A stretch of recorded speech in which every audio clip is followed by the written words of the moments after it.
Good, good. Can you hear me on stream? Yes.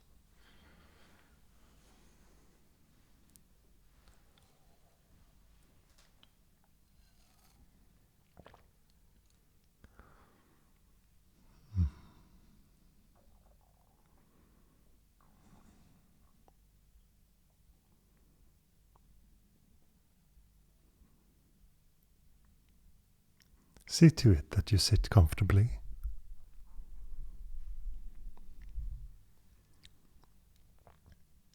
You can close your eyes.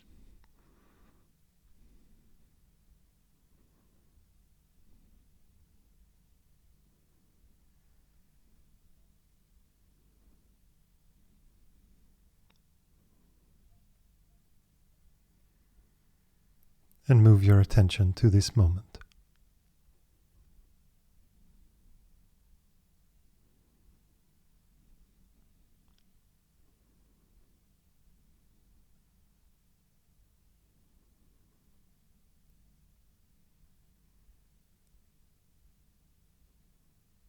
Just for now, let go of all things that you've been doing today and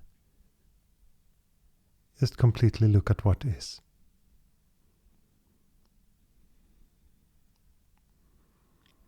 It does not take any creativity, or it just takes your focus of looking at the present moment as it is.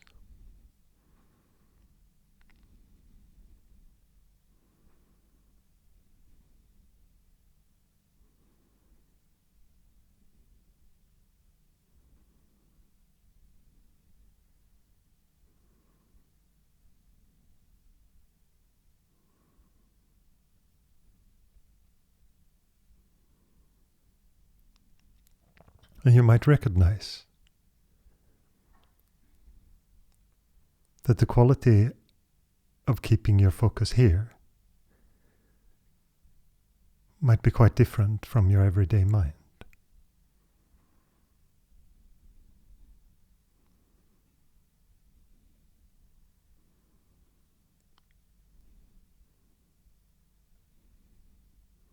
There might be a quality of freshness to this.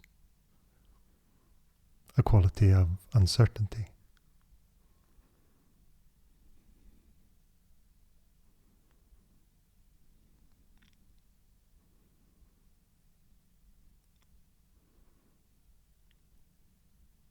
And also a lightness, a sense of freedom.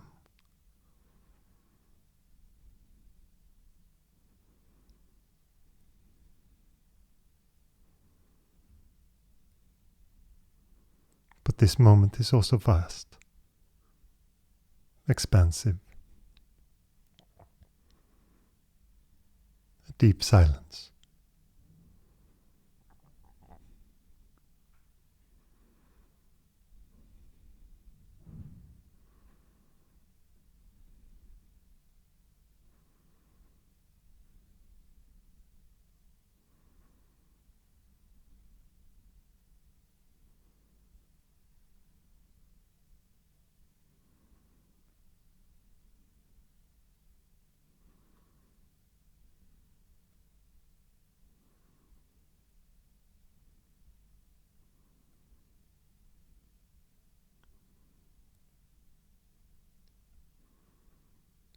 This moment is also very simple. It just is.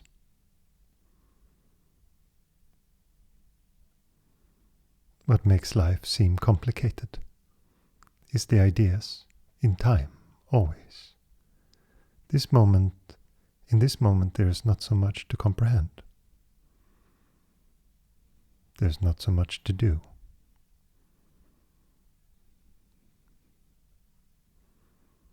It just unfolds. It happens as it happens. Even your thoughts about the future or the past happens in this moment.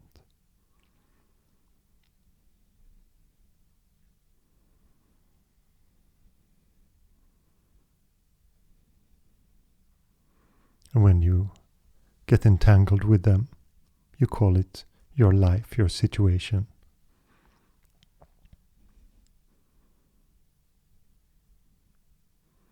But in actuality, the foundation of your life is just being present.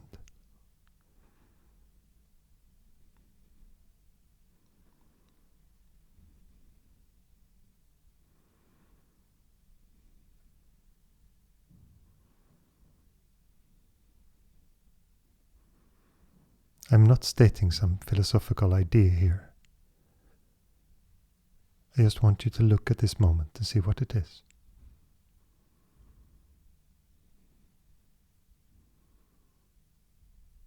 What does the focus on the present bring you?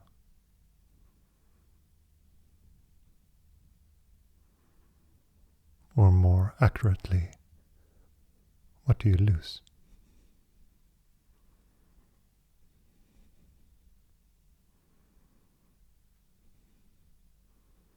Because with our mind, in our ordinary lives, we are gatherers.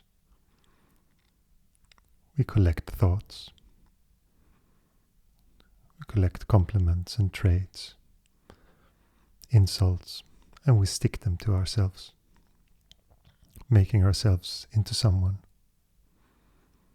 being addicted to some of it, being aversive to some of it, finding pleasure in some of it, and pain in some of it. This is the play of most people's mind.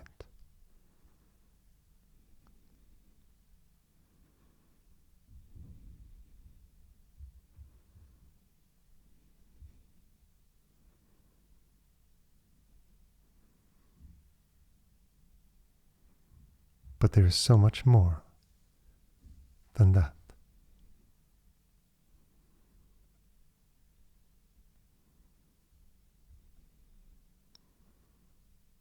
It is the untethered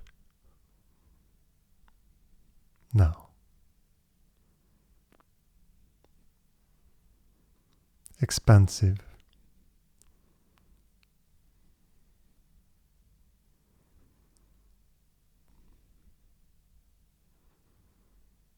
choiceless in the way that anything can happen.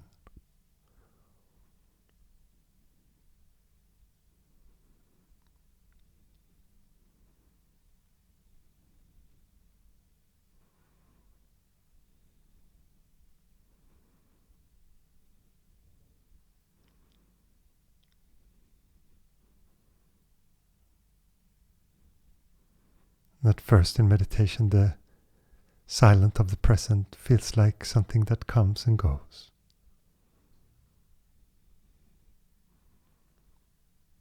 So you will say things like, I want to surrender to this silence.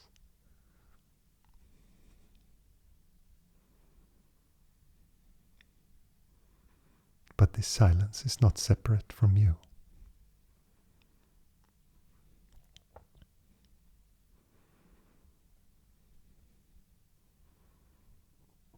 This silence is you.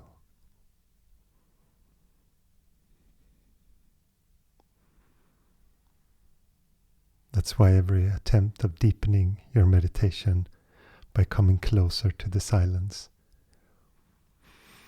being more immersed in it, seem to take you out of it, create separation. And again, I'm not saying this as a belief. I want you to experience this. Look.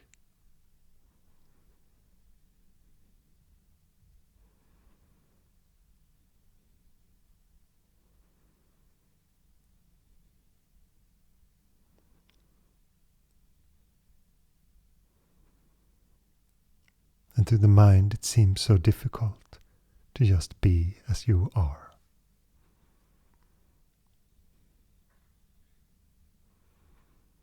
Because the mind is always striving. It wants to go somewhere, find something.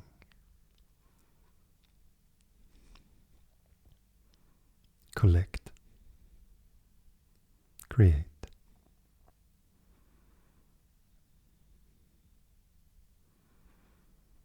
And there's nothing wrong with the activity in itself. It will happen in its ways. Thoughts will come. You will think that something is a great idea and you should base your life on it for a while. all these things will happen.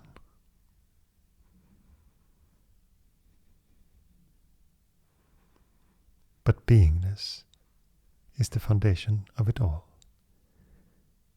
You will always fall back into it.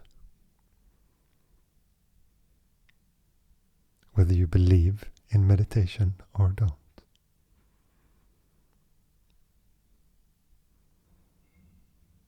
It's not an external thing, or in a sense not even an internal thing. Meditation is just exploring what the present moment is. You can phrase it like that, or you can call it what you are.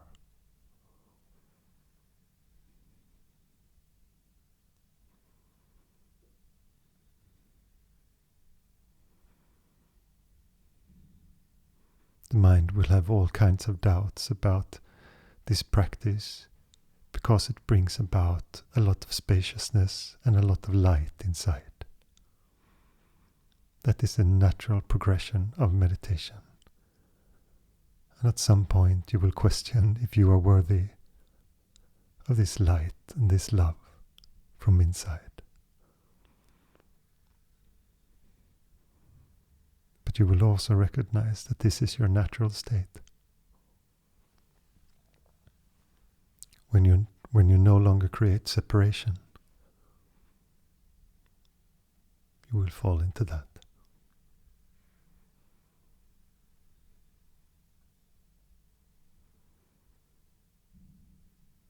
You are the love that you're looking for.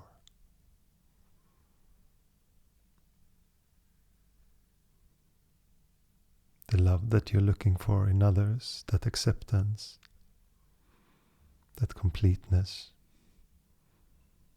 You are that.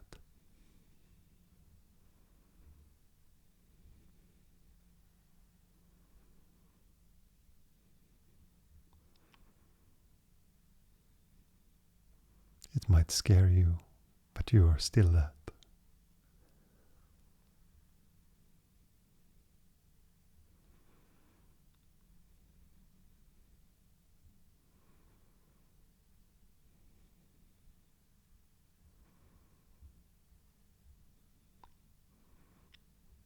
And what I mean by you will lose things in your practice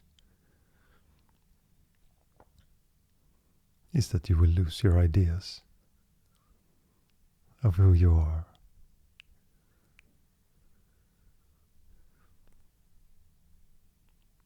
By experiencing what you are. You will lose fears. You will lose addictive thoughts. And the most addictive thought is the thought I am. And what that entails when you stick that onto something.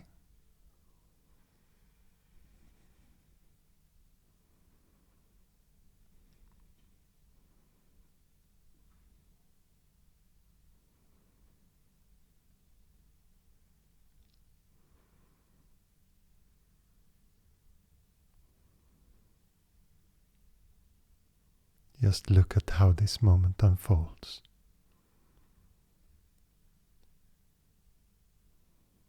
The beauty of being here and now.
the mind will try to understand what beingness is.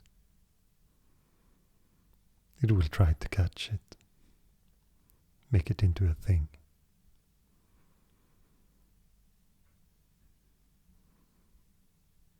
It will be very frustrated about it because it's not possible.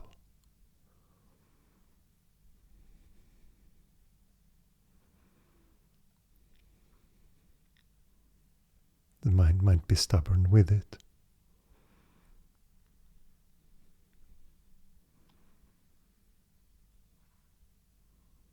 But if wisdom shines through,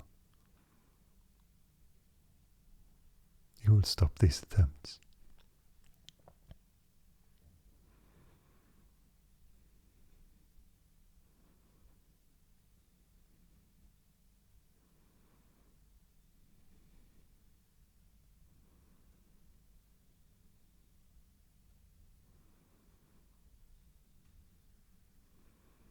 But you have to understand that the egoic mind have been fed for a long time. It's been given space to reason, identify all these things. And with your sadhana, with your practice, this will become limited for the mind. So it might resist.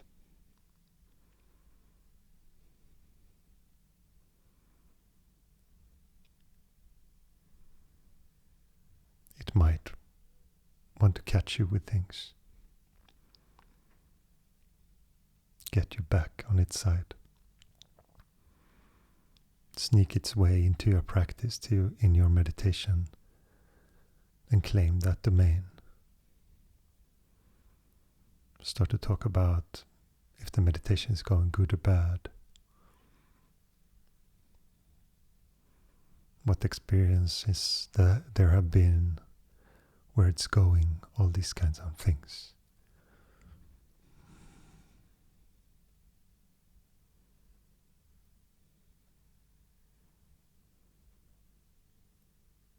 But this is just the mind resisting being.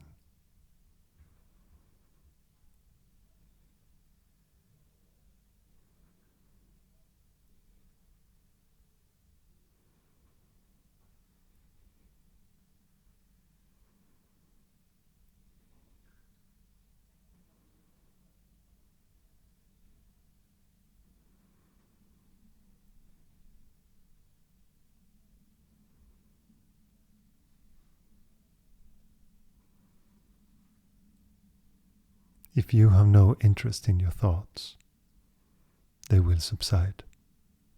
They will fade away. Not at once.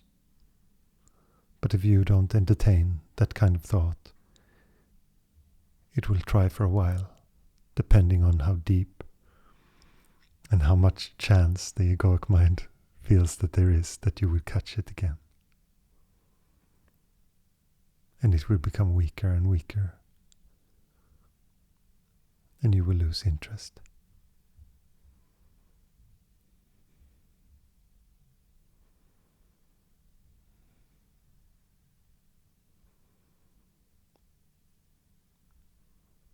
And sometimes there can come a little sorrow about things that becomes lost in this. It is fine. But it's also very natural.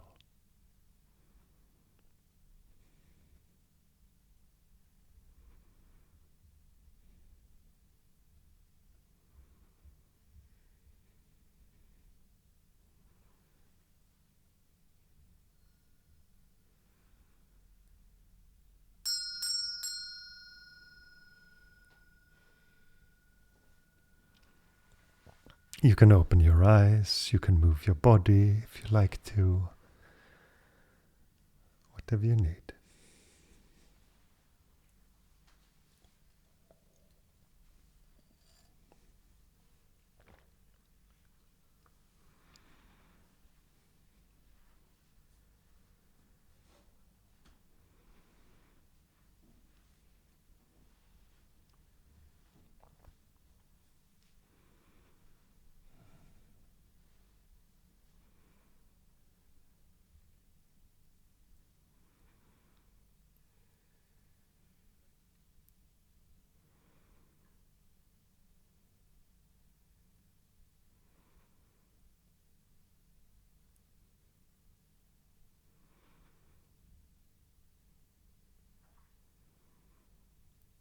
This moment provides everything.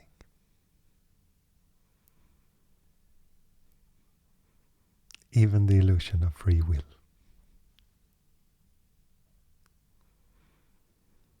Everything.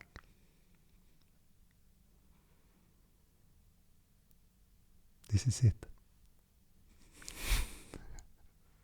The mind says, oh no. I have a vast future. I have so much that has happened in my life that I have to work on.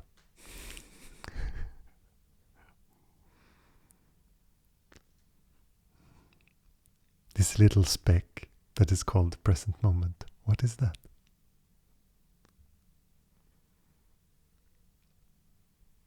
But if you have that view, you have it all wrong.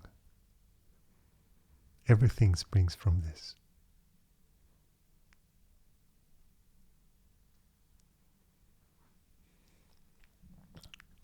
The circumstances and situations that you think about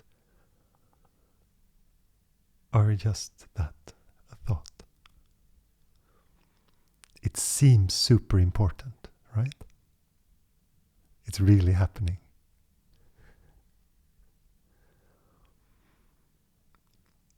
The psychological heaviness of it. But if you're observant, you will notice how it builds.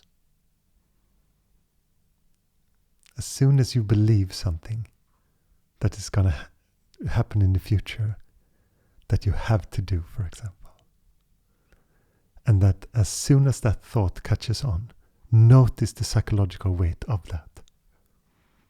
Notice what it does.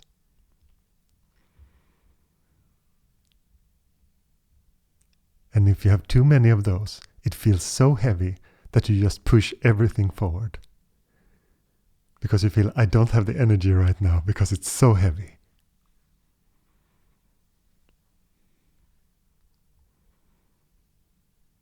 And when you do those things, you notice that most of them just went really quickly and it was so easy. And you were like, why didn't I do this at once? Because that is the game the mind plays with it.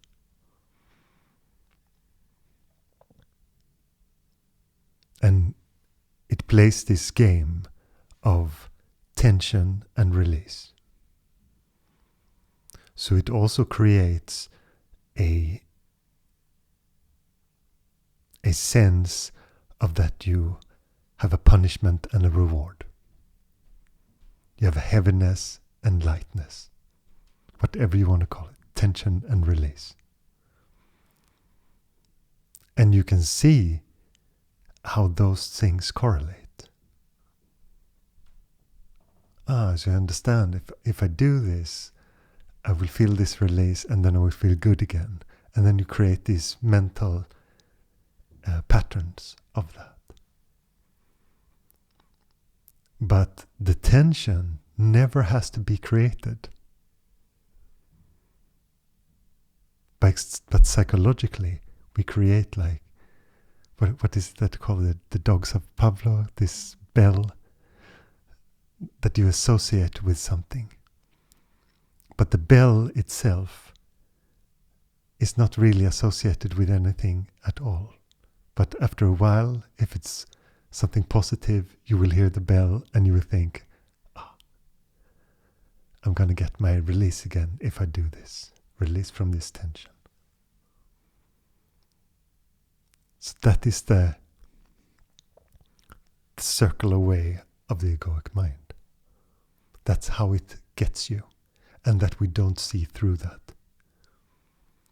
So we just go on with the game of expectations that creates tension, and then when they are met, we get the release, and then we say, I like this.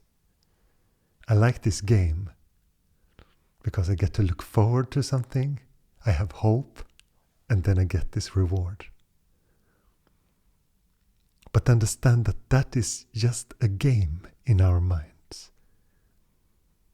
It has to be built on those blocks. If you don't believe in it, not create tension. And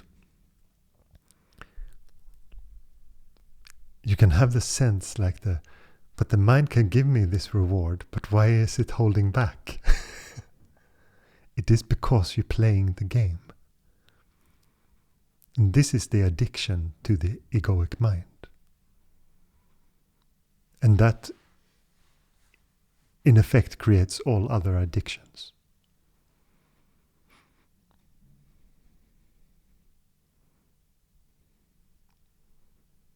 But you're already free.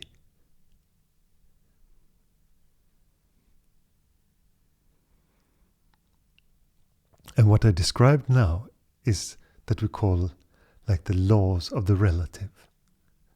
Everything in our life, how things have cause and effect, and how we look at that. And to the mind it gets very foreign when we start to talk about being.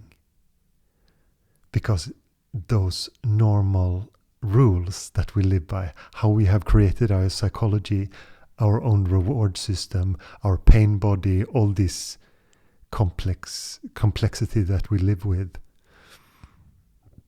it has nothing to do with beingness. Or very little. And for most people, these routines and this relationship to pain and pleasure is what they call their lives.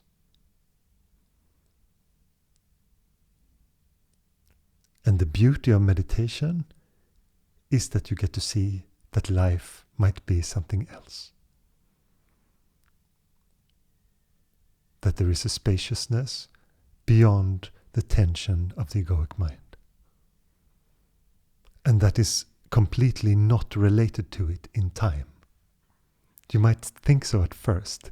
If I meditate enough, this and this will happen. But that is the viewpoint of the egoic mind. And you might also go into old patterns of just see a cause and effect. When I meditate a lot, I get these benefits, and when I don't get the benefits. I feel like this and this. But this again is the play of the egoic mind. And the beauty of surrender in meditation is that it will just happen. And you will not see any resemblance of cause and effect in that sense, because that would suggest that it is in the domain of the relative, and it is not.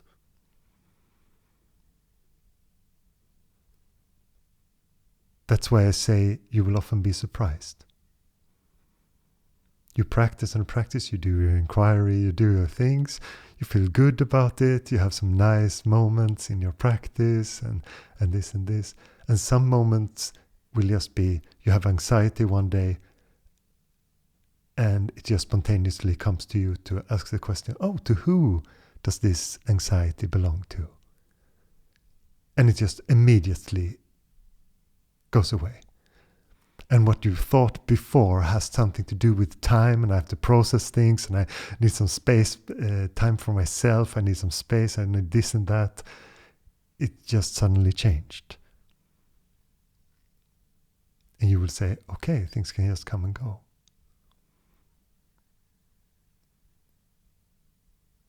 There can just be natural spaciousness happening spontaneously. And this changes the beliefs of the mind.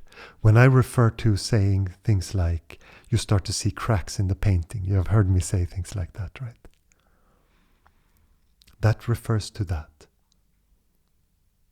The image is no longer solid. The psychological cause and effect ideas that you have had are no longer really valid. It's like the rules of the game is not as solid as you thought they were.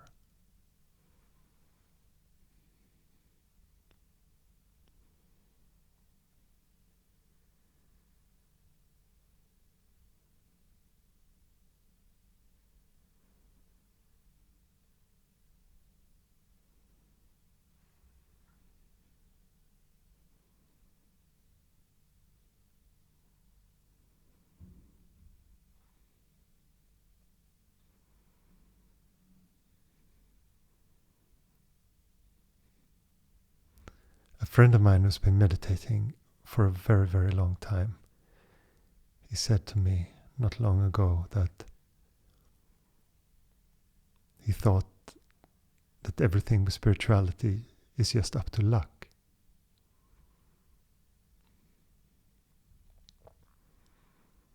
But I don't buy that.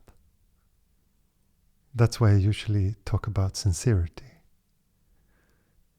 Because it seems like if you're sincere in your practice, then you're much more lucky.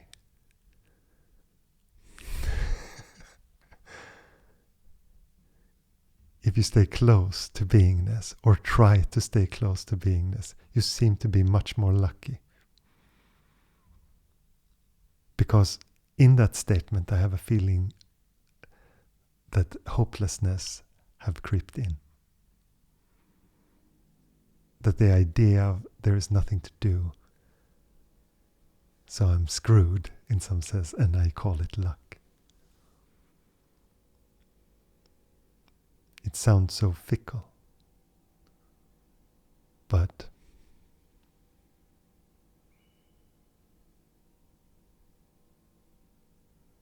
it's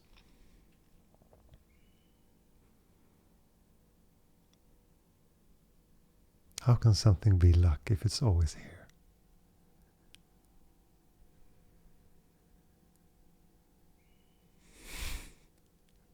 What is the luck part in it?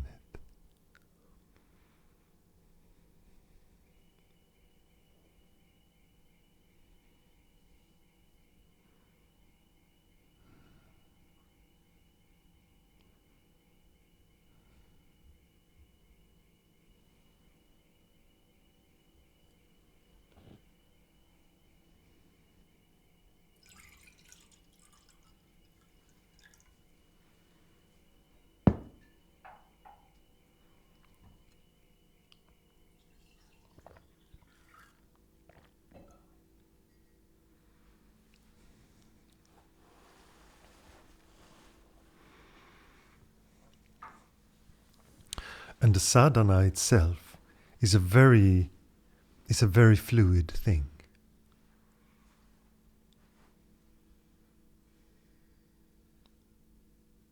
And what you need in your sadhana is very personal. It has to do with your psychological makeup and what you are, your beliefs, your background, all those things. And we need so different things.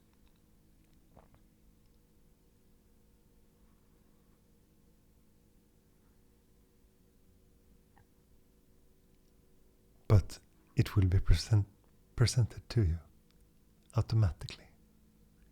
If you're open to it, if you don't resist that something that you do not like will be presented to you or anything like that.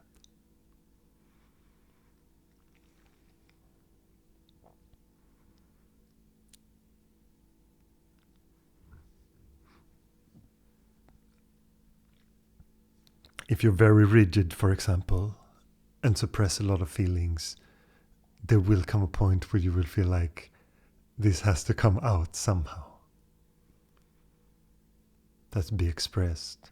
Feel like screaming, dancing, something, no matter how uncomfortable you might be with that context.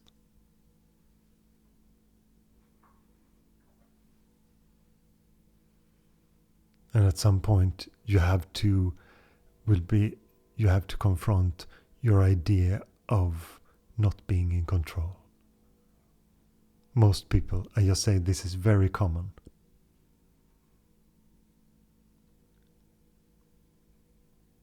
And if you're very controlling, it will poke you a lot.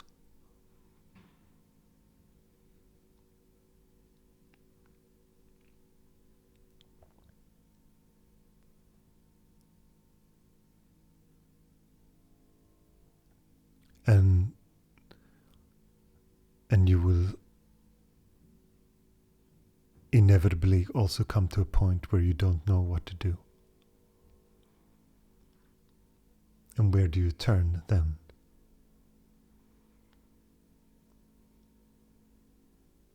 You might have a teacher, but you don't have a question.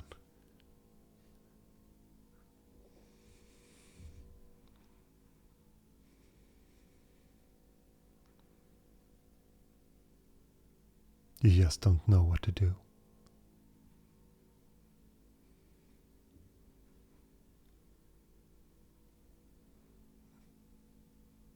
And then you turn to the silence itself, life itself, the universe, whatever you want to call it. And you say, I don't know what to do. You have to show me. And the universe loves to show you.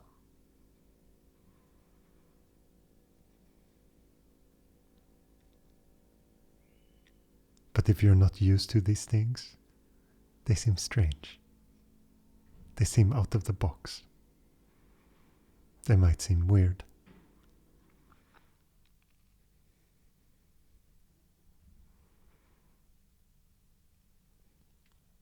Or religious. Or something that you might have resistance to.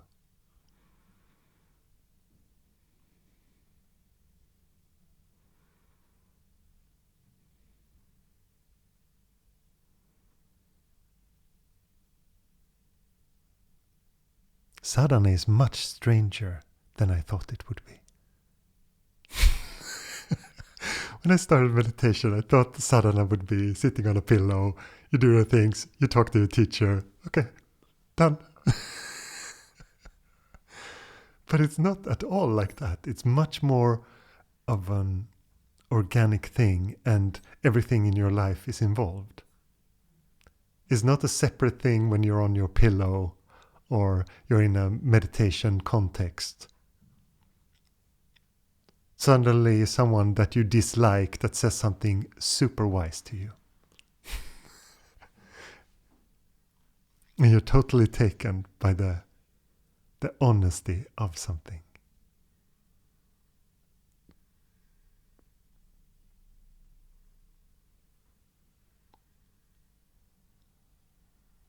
And the longing to know yourself is also very, very strange. It might want to try all sorts of things. And you might not know why. And that makes it weird. There's just an intuitive longing for something. To break old patterns. To just do something completely out of the box.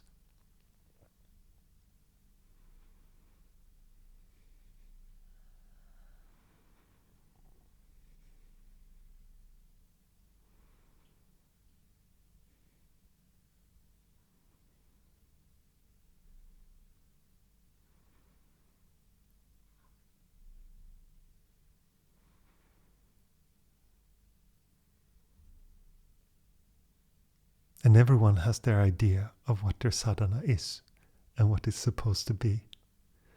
And how the sadhana will mature. How it will change. You heard certain things, certain teacher that it's changing like this and this. Maybe I will start to do more walking meditations, or I will do this and this. And then for you, it's completely different.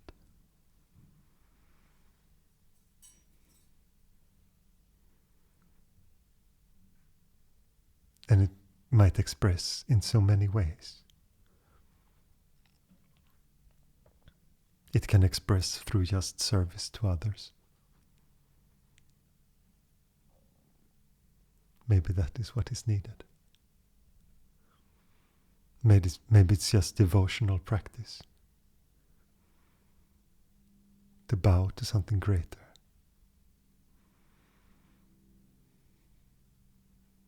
Maybe it is to challenge your fears very heads on.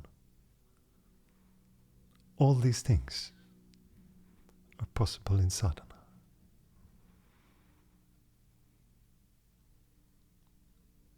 Maybe it's to express what have been suppressed.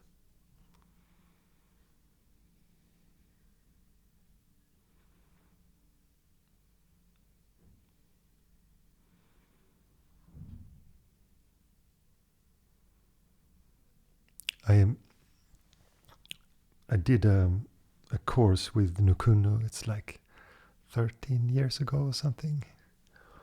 And for a year we were a group of 14 people who did a lot of like therapy things in group. It was a very beautiful group with a lot of trust quite quickly. And after a while, people were just asking for things that they were afraid of to be exposed. And I thought that was very, very beautiful. One woman that I remember, she said she was very timid, very reserved. And she said, I just want to stand in the middle of a room with all of you sitting around me, just looking at me for a couple of minutes. I'm not going to say anything or do anything. I'm just going to show myself to you. These kind of things. And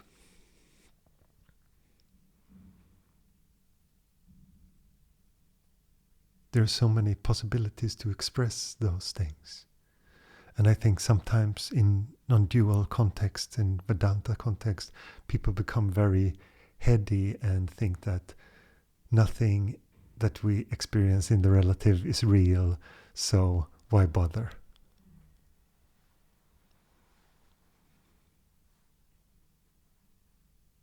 But I think it's very good to just express what is there.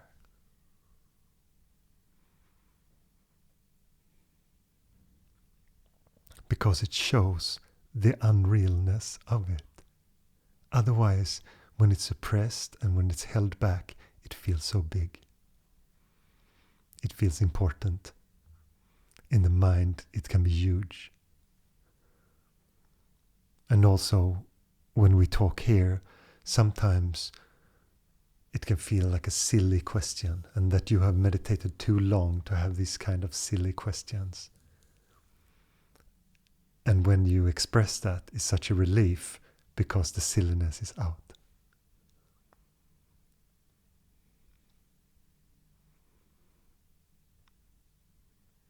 And it's not lodged in your mind anymore.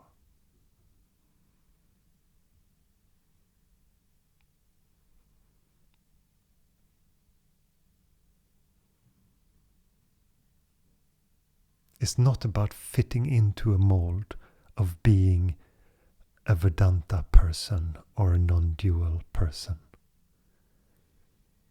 It's not about copying any teacher or exact way of living. It's just listening to what is.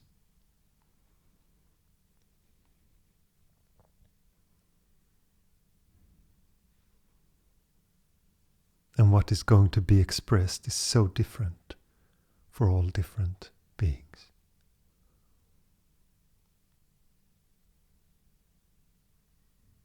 Even if you're truly connected to beingness itself, your expression will still be unique. And we use words here, we talk about beingness is not creative, I say, because it's not imagination. But maybe your life is a life of creativity, and you will just be hung up on that word and think, oh, then meditation is not for me. But in the creative arts, there is so much beingness. Playing an instrument, painting, whatever you do is in the moment. There is no contradiction.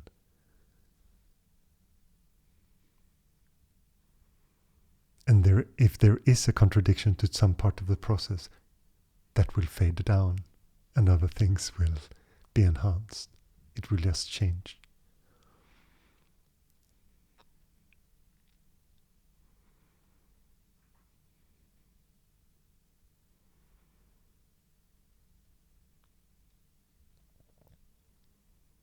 And I've seen when I've been to ashrams, I see many people who stop their lives to be at an ashram. They hold back so much. But if you talk to them and get to know them, you notice after a while that they have expression that are held back because it's not fitting in an ashram.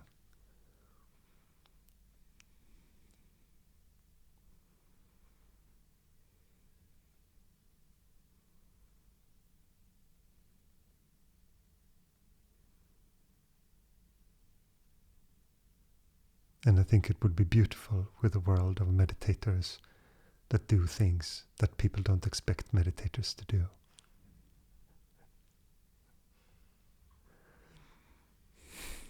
A couple of years ago, I had a you know about the UFC fighters. It's these they wrestle and box and do all these things and fight in a cage fighting. And one of these guys who was in the UFC in America, in the US, he was from Malmö, and he had problems with concentration. So he went to see me, but he got really interested in meditation. And he's so unlikely, and I love that. And he was super disciplined because he was so used to training a lot. So when I said, yes, do this half an hour in the morning, half an hour in the evening, he said, yes, it's in my program now. So I do it always. So he was great. But from if you read about ahimsa and you think about all these things, then a cage fighter would not be the optimal person to be a meditator. But everyone is. And he said, I get so many benefits from this. And I find it so fascinating. And when he was fighting, he says, it's only the moment. That's what I like about it. You risk your life almost, and it's only in the moment. I love that. And I understand that that is the same as meditation.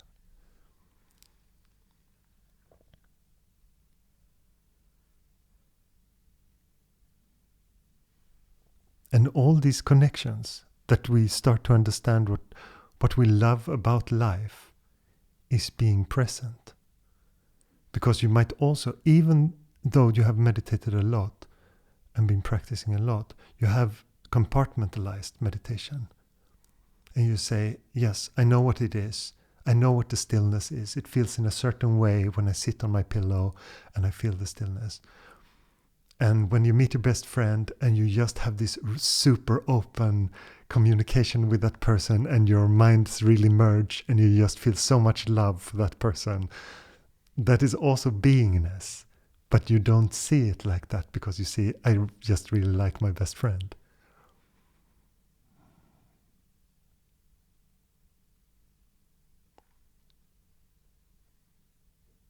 And we're so used to projecting it outward.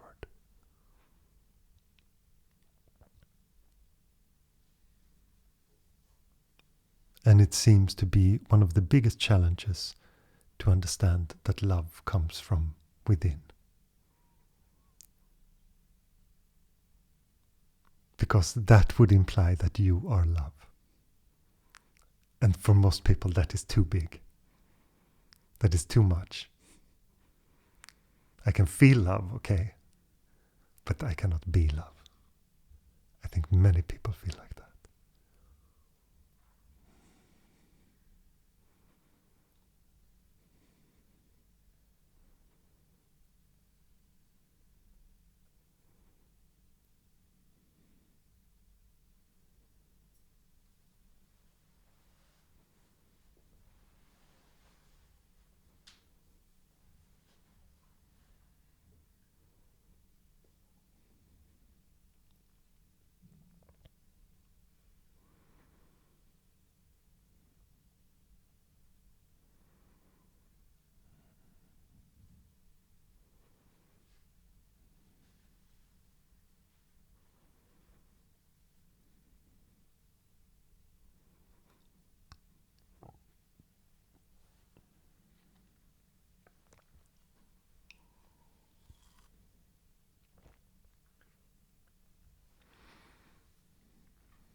And silence becomes beautiful.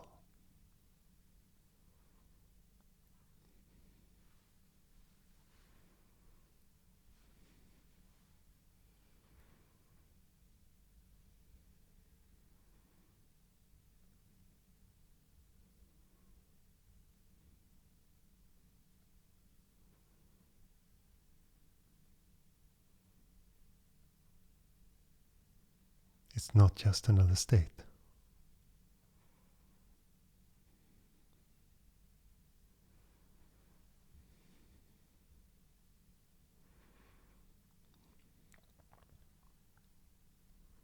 And notice all the things that create separation when you say, my mind is silent.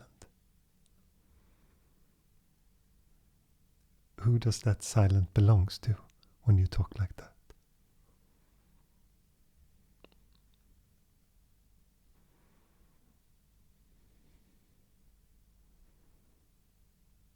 Can you follow this?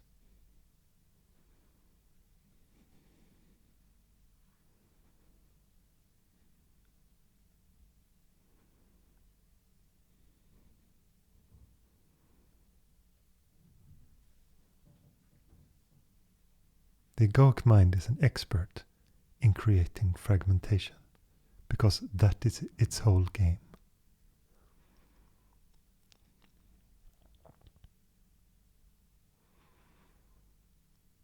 So you might think that they have to stay away from certain thoughts that create duality. But every thought that springs from that has that in it.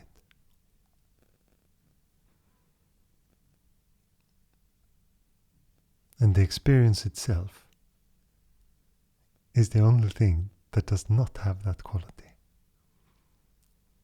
And of course, a completely unidentified thought that you don't see as it belongs to you.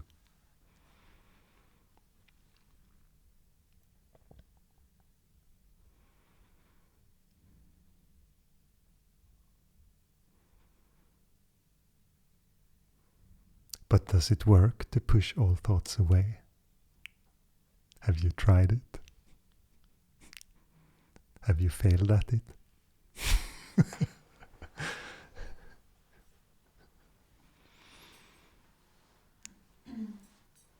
Have you tried different ways of making your mind silent? If I work myself to exhaustion first, then I sit down and the mind is kind of quiet. If I push thoughts away. But they all spring from the idea of someone quieting the mind.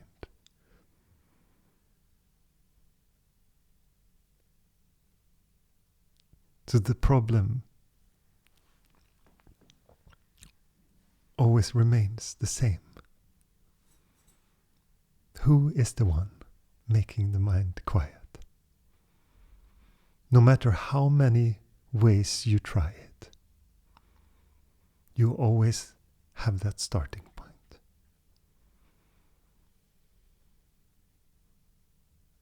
I want a silent mind, so I am trying to silence my mind in all these ways.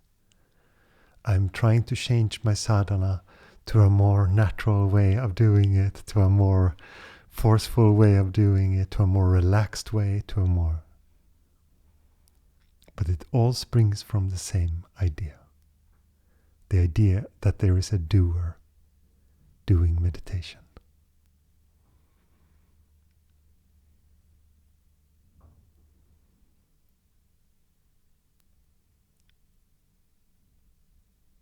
Can you follow?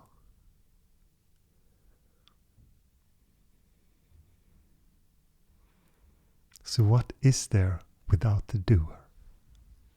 Look.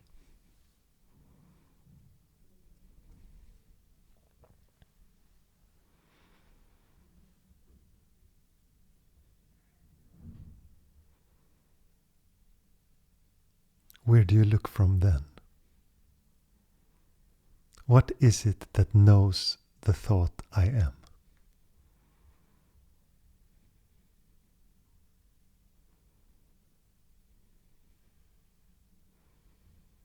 You can register it, of course, in your mind. You notice that there is thinking.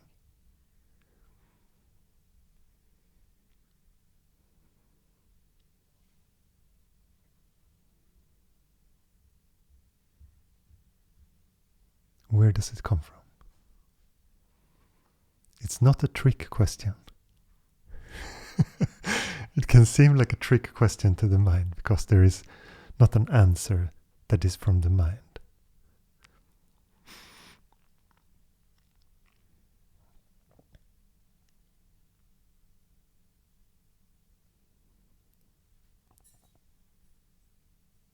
Okay, let's phrase it differently.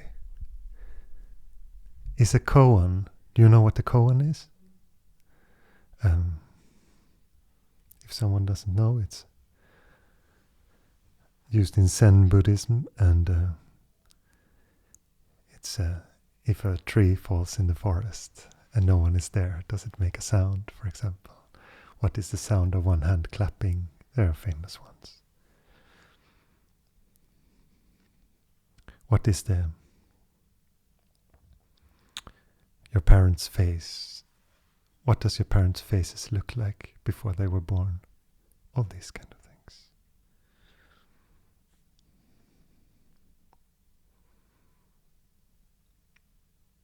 And they can seem like riddles, right? Like there's some smart answer to them. But the answer is surrender. And the problem with the word surrender is that you think that I have to surrender.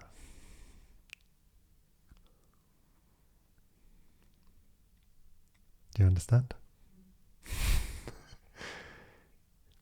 Because we take it so that we have to do something.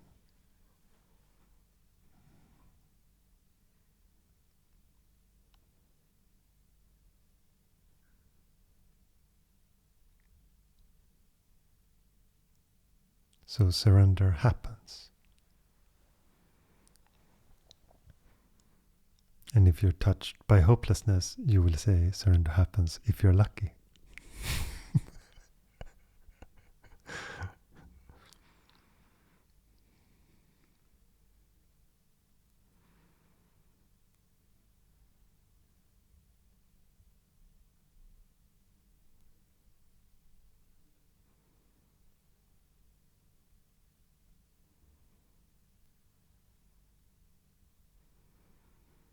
And the question is always the same. Who is the one meditating? Who is the one trying?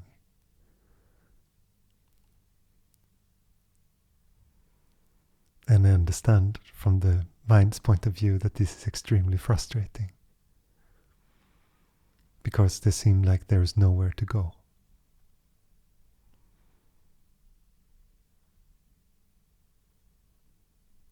And that is correct. Because the tools that the mind can provide is inadequate in this pursuit.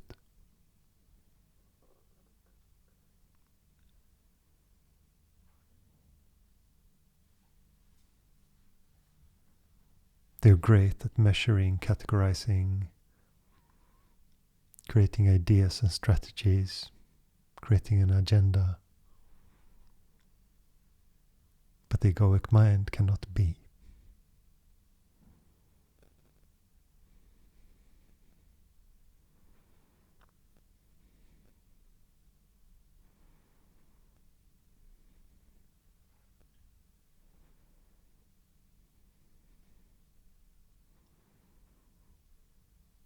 It has a hard limit.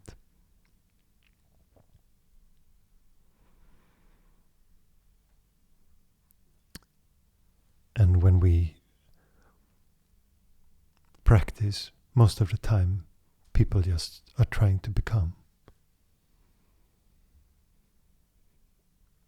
a better meditator, peaceful, free. And there is nothing wrong in that striving. But we just have to be very frank with what that is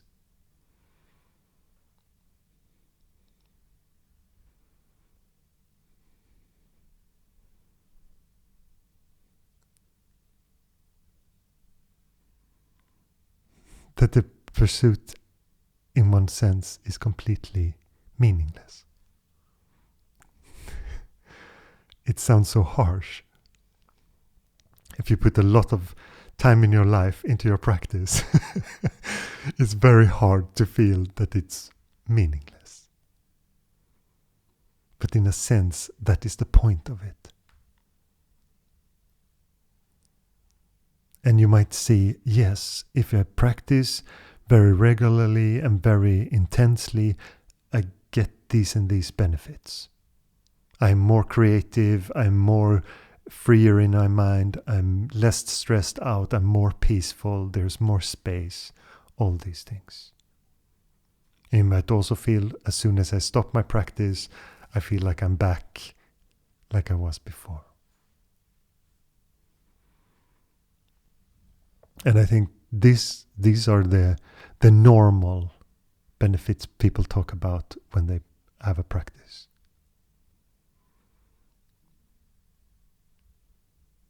But if you're sincere in your sadhana and you want to know yourself, then that practice is also just another game that the mind plays, making itself into a meditator and hoping for something.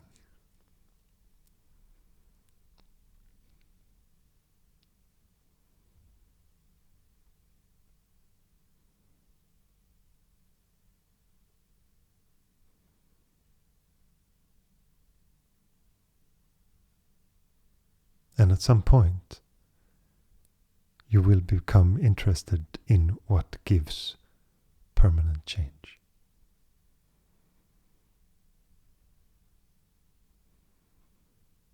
What kind of sadhana changes the foundation of your experience?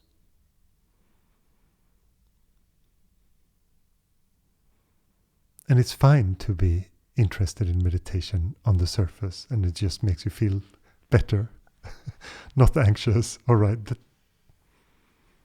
that's fine.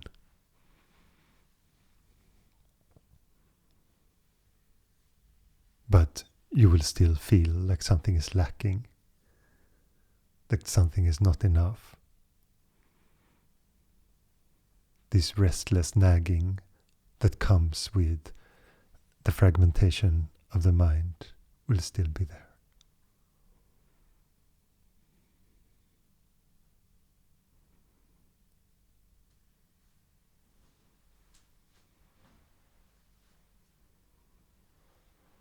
And I know that many people do not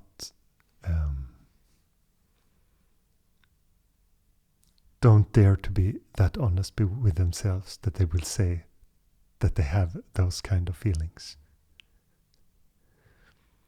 They would make some blanket statement that said, no, but life is fine, it's okay. But look at what that life is. If it is a life of always striving. And sometimes it feels like the universe is in line with you somehow, and it feels quite good, and then something happens and it goes a bit, oh, this year has been tough, da da da da. These kind of things.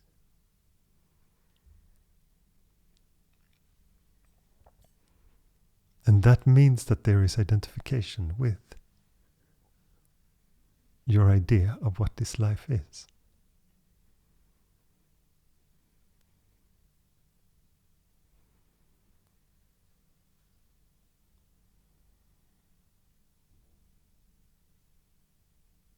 And it's a strange paradox.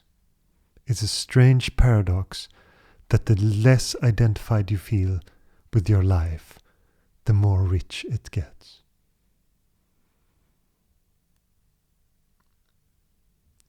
On the surface of it, it sounds like you would be more distant with things.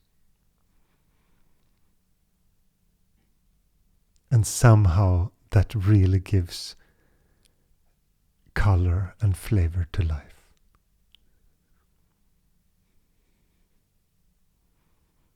Because the expectations of the mind, the limiting of ideas and projections, makes life very narrow.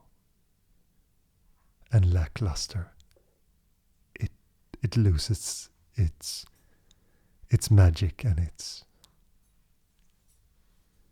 coloring.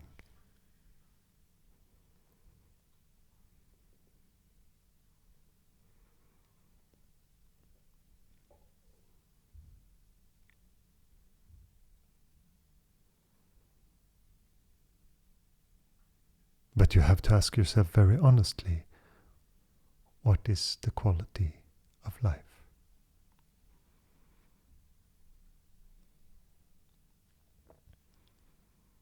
And since you're listening to this, I assume that you have some idea that it might be inside and not outside.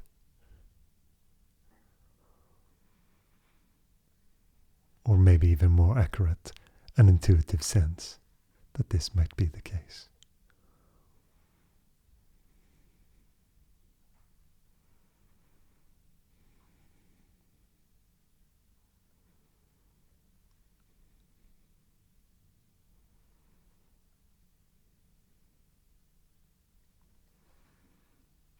Is there any questions today?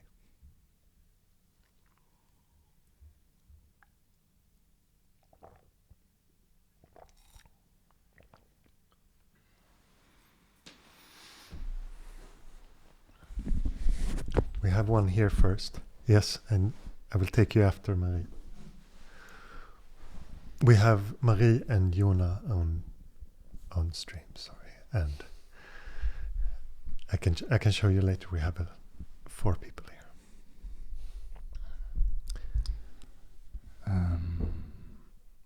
I don't know yet what the question is.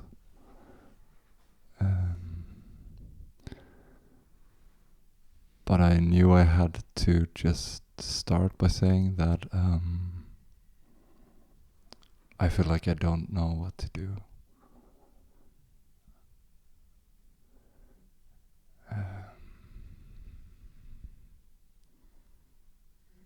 I felt like I've known my whole life. You known what to do. Yeah, okay. How to control and how to fix my life, whatever it is. I've known. You known your path. Yeah. I thought I've known. But I don't.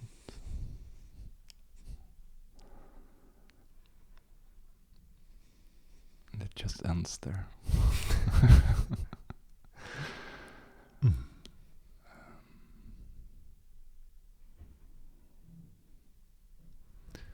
And the sense that makes you make you have this question, is it frustration? Yeah, I guess there is frustration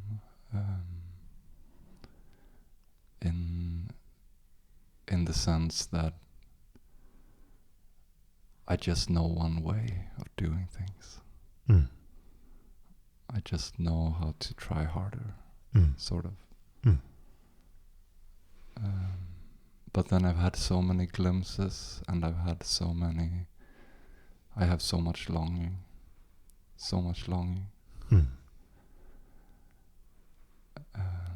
And I can sense so much softness inside.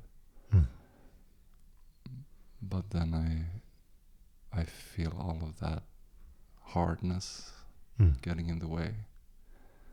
And then I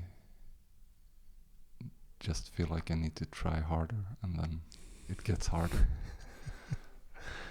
Yes. When I feel like I want to feel the softness. Because there's two very different approaches when it comes to that. Because this soft feeling that you have, you can be open to it, and it can be invited, but it cannot be grabbed, because that is in the domain of the much harsher, the one who's trying really hard. So the difficulty is when you have a pattern of always go to doing, is that the relaxing of it and allowing can feel lazy. It can have all these bad, nothing's gonna happen. You feel frustrated with it. It's going too slow. All these kind of things.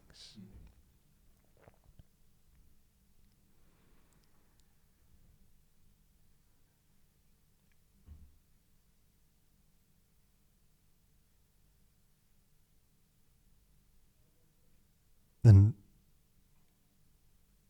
I would advise you to pray. I would advise you to bow to the softness in you and telling it to show you.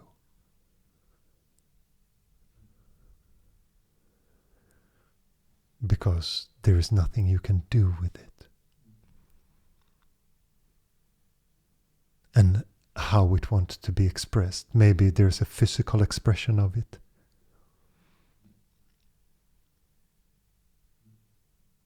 Or whatever it wants.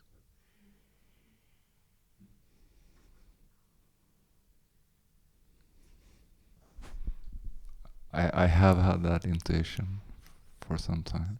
Yes. To pray. But there has been a resistance to that. Yes. But I've also had the intuition to do it. Yes. Yeah. It feels religious and it feels strange if you have no relationship with that. And also, what am I bowing to? And all your ideas of God or something that is bigger than yourself. Maybe you have to meet that first and be okay with that. And there might come thoughts like, I'm going to be one of those crazy religious people that just have their feet in the clouds somehow. Yeah. It's going to be a really strange one. And you have no positive feelings about that kind of behavior.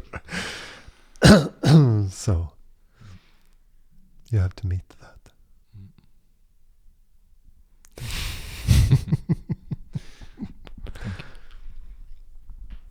And I just want to say that this is one of the ways when I say that sadhana can be very strange and not as you think. This is what I'm talking about. That some practice that feels really foreign to you also feels like the practice that you have to do. And that just feels so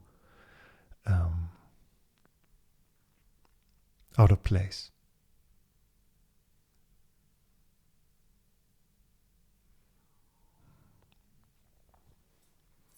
Okay, good, thank you. And Marie had a question?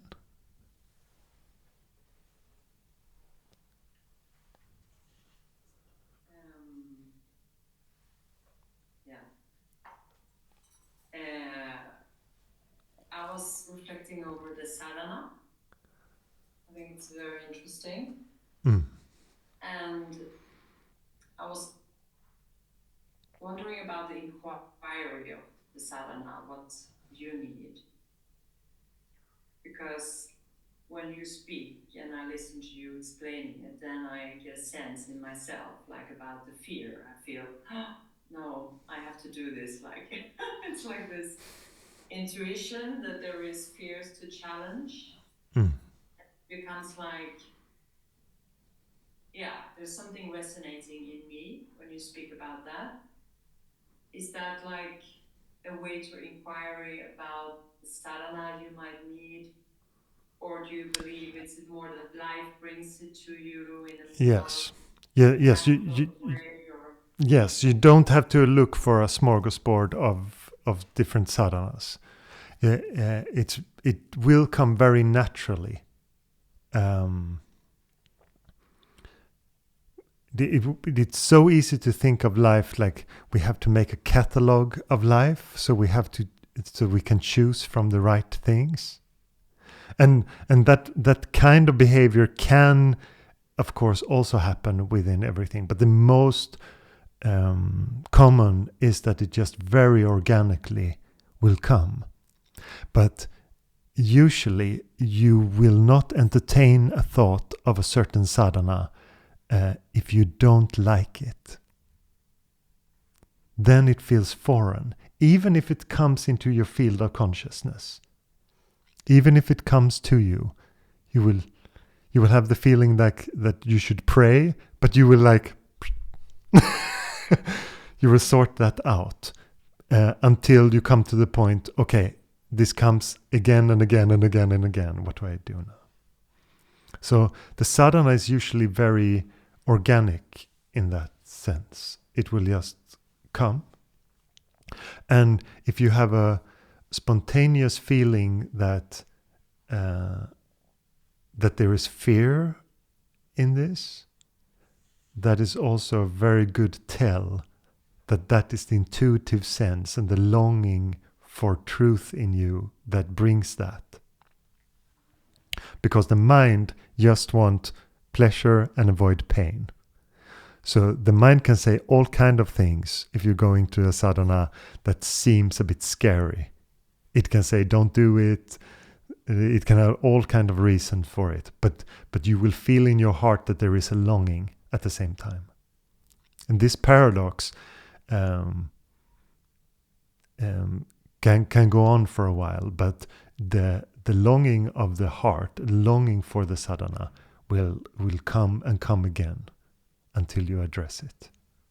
It's not like a thought that will die down. It has a different kind of quality. And when you can discern these different qualities, you understand what is the mind and how the mind is looking for things and looking at things, and what comes from the heart. You will also, after a while, be much more inclined to just, okay, it doesn't matter what the mind says, I'm just going with this.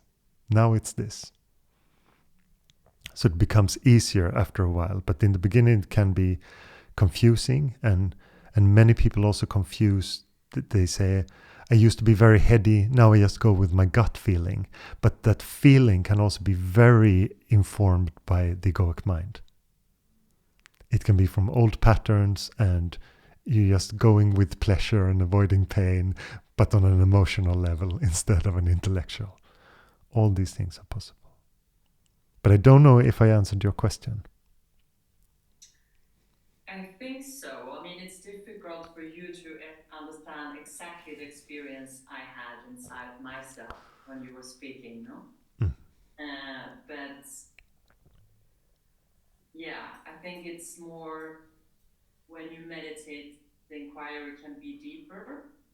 If you sit with something, right, and you can feel into how is this feeling inside, than just thinking I should do this, or I should do that, or I should do that. It's like a deeper resonance. I like what you spoke about some time ago, where you shared about your teacher that gave people something to do, that it was just what they were able to, so they could feel more confident. No, this is somehow resonating with me, and I wanted to ask you today more about that. Yes. Speaking about it, but it's this that I'm curious about, like how to make, how to challenge maybe myself in a way, or just I like that what you spoke about the teacher and how he gave that to his students. And you remember, yeah. Yes, and this is actually, that is just an external expression of something that is already in us. Almost all people long for things that challenge them on some level. You have a dream, you might have a reasoning that goes against that on an intellectual level, but you might long for something that feels a bit scary. This is and these kind of longings is in line with that, because that will always give you a challenge, and in that challenge there is always presence. Because if you go the safe route all the time, you just follow the egoic mind, and you're in your very, very safe bubble, and everything feels very comfortable, but also dull. It dulls the mind. And as soon as you go outside of that, you do things that are uncomfortable, but you might long for it with your heart. Then you have to be present with it. You understand? Because as soon as you experience something as new, you have to be there. It will challenge you. But the egoic mind says, I want the same as yesterday. I want to know what I have. I want to... You understand? The egoic mind likes this very, very safe. It doesn't want to challenge the status quo. It just wants everything to feel safe. But if you build your life like that, it's also impossible to uphold, because life is not safe. It's always changing. And everything can happen. So instead of being in alignment with trying to make your life as safe as possible, be in alignment with the present and that anything can happen. And it's not to brace yourself for that anything can happen. It's just accepting. Because you also notice what happens to the mind if you all the time feel like you have something to protect. You will always be on your toes also. Everyone can be a threat to that. You will be very wary and you will be very anxious. But if you understand that life just happens and you accept it, then you can relax. It will have its ups and downs, it will have its changes, and everything can happen. But to resist it, it makes no point. There's no point in doing that. Life just is.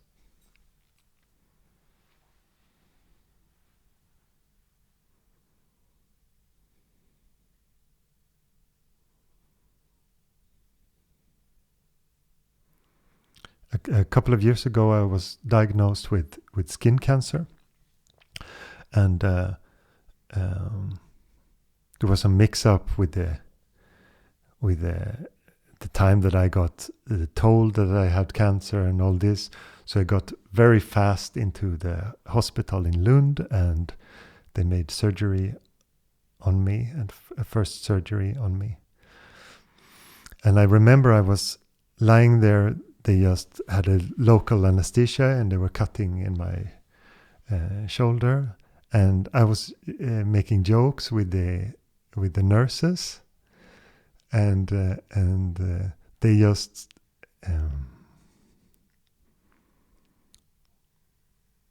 they were laughing, and then they were like, "Oh, but we're doing a really serious surgery on you, and you just got to know that you have cancer." And the other nurse said, "No, but the doctor said that he's been meditating a lot." So, and the nurse said, "So that is what it does." and I thought that in that moment, that is just a very that is the feeling that I have of meditation, that things that you get accustomed to in your mind as serious, they get so stiff. But if it's not so serious, because it's just happening, then it gets playful. And then the moment is not a terrible moment. It's just another moment with other people doing something. And they can believe it's very serious. But then I can remind them that it is not.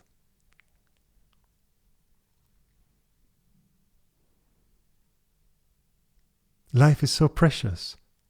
And sometimes in our seriousness with it, in our fear, we lose the presence in it.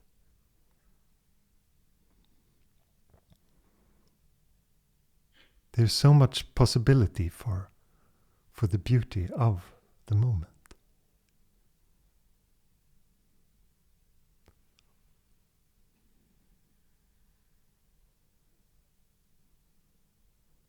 And there are so many expressions of that.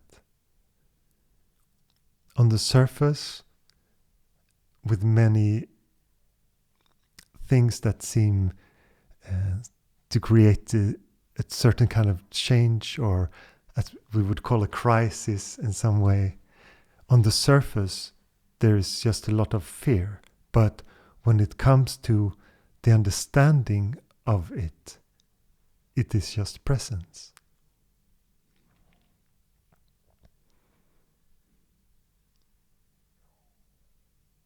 We feel fear as something very, very, like, it can feel so important and so prominent. It has to do with life or death and with these kind of feelings, right? But we don't understand that is just a surface thought. Below all that, as soon as that leaves, there is beingness, love, playfulness.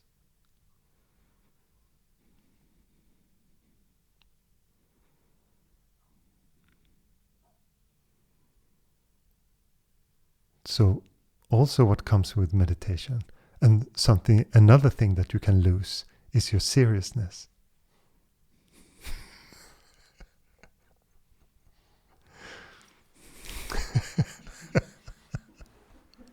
Hallelujah.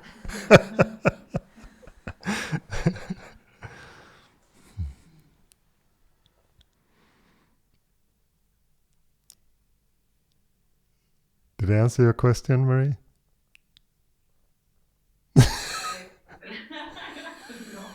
It was very nice to hear. I think I have to continue contemplating over this question. Yes, very good, very good. And there was another question from you, Jonna. Yeah, but as I was continuing to listen to you, I think you partly answered it. But for me, I'm right now sitting with more like a physical pain from emotions, from being hurt. And even though my brain is clear, and I can, not always, but in my brain, I can go through my day with my brain kind of clear, not in my chest, in my belly. Yes. Whilst I heard you talking, I was laying down here. It was amazing, and I don't know how you do it, but I really calmed down a lot. But when I wake up, when I come back, it arises again, even without the thoughts that are connected to it. It can just be there. So I was maybe a bit like a child asking for top advice for anxiety release. Yeah, for anxiety release. Did you say that? Anxiety release. Yeah.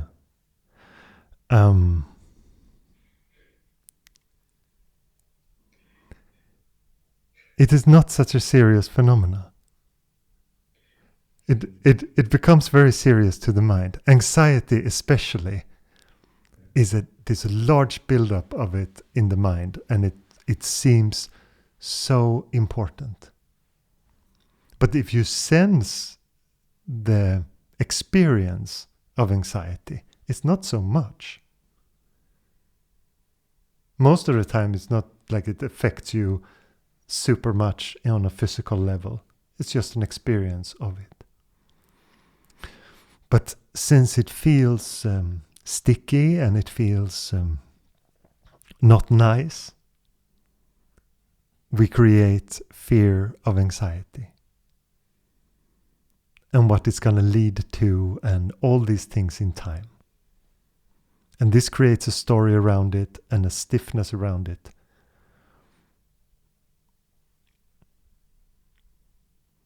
And it has so much to do with identity. It's a very identity-ridden experience. And that also makes it so that it can completely go if you inquire into who is having the anxiety. Because you have to feel like a victim of the anxiety to suffer it. Otherwise, it's just a feeling that comes, stays for a while, and goes.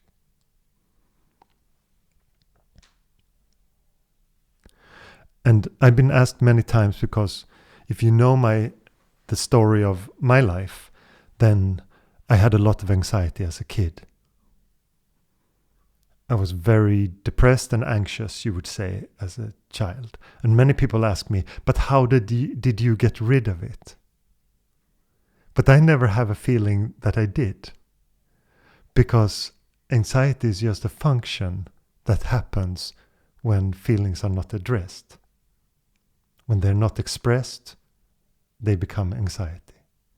That is just a function that happens. So if that doesn't happen anymore, if those patterns doesn't happen anymore, then anxiety doesn't happen in that sense. But I never did anything specific to get rid of anxiety. I just stayed as I am. And how things leave you is like when I talked to Radha Krishna and he said, do you watch your poo in the toilet after you have done your thing? No, I said, I just flush. Yes, that is the same. It just goes. And it can seem harsh, but it's just ignorance that makes us have the same patterns and suppressing our feelings and creating anxiety time and time again. So if there is a cure, it is to know yourself. And when you do that, you will notice that it goes. But it won't be like one day you have a lot of anxiety and the next day and there comes an epiphany and it goes. It doesn't work like that. Because fears and ignorance, they just sometimes leave. In the moment of just being, it just leaves. And you don't notice it until it doesn't happen anymore.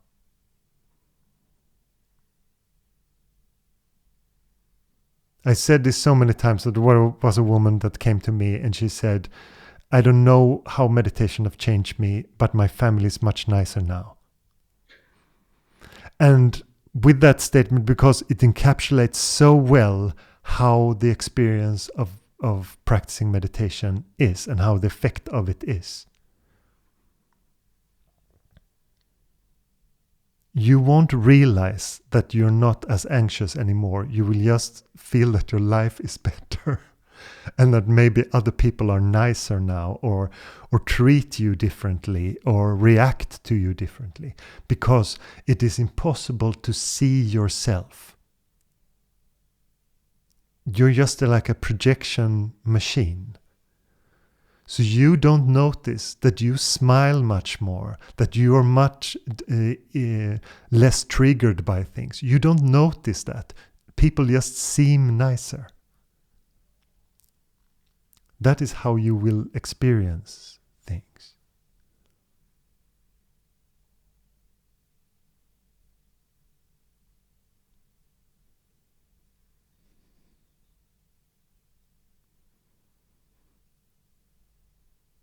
I know that it would be comforting that meditation would be, yes, in step 1, this will happen. And then you come into phase 2 and this will happen. And then those things will leave and you will come into when fear starts to leave and then that will happen. And it's so much more fluid.